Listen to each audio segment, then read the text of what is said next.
بسم الله الرحمن الرحيم. سأل سائل بعذاب واقع للكافرين ليس له دافع من الله ذي المعارج. تعرج الملائكة والروح إليه في يوم كان مقداره 50,000 سنة فاصبر صبرا جميلا إنهم يرونه بعيدا ونراه قريبا. يوم تكون السماء كالمهل وتكون الجبال كالعهن ولا يسأل حميم حميما. يبصرونهم يود المجرم لو يفتدي من عذاب يومئذ ببنيه وصاحبته وأخيه وفصيلته التي تؤويه ومن في الأرض جميعا ثم ينجيه.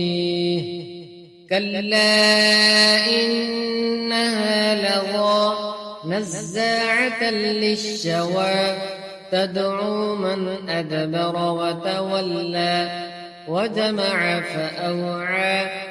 إن الإنسان خلق هلوعا إذا مسه الشر جزوعا وإذا مسه الخير منوعا.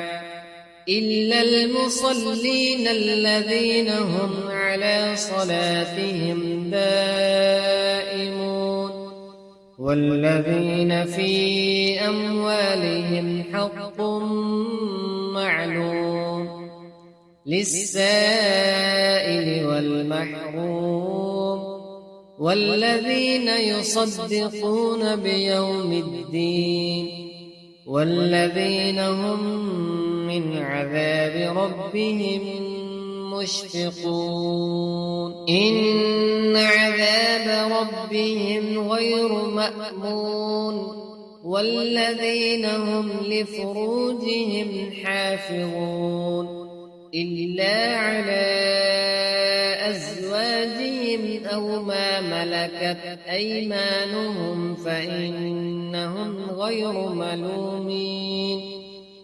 فمن ابتغى وراء ذلك فأولئك هم العادون والذين هم لأماناتهم وعهدهم راعون والذين هم بشهاداتهم قائمون والذين هم على صلاتهم يحافظون. أولئك في جنات مكرمون. فما للذين كفروا قبلك مهطعين عن اليمين وعن الشمال عزين. أيطمع كل امرئ منهم أن يدخل جنة نعيم. كلا إنا خلقناهم مما يعلمون. فلا أقسم برب المشارق والمغارب إنا لقادرون على أن نبدل خيرا منهم وما نحن بمسبوقين. فذرهم يخوضوا ويلعبوا حتى يلاقوا يومهم الذي يوعدون يوم يخرجون من الأجداث سراعا كأنهم إلى نصب يوفضون. خاشعة أبصارهم ترهقهم ذلة ذلك اليوم الذي كانوا يوعدون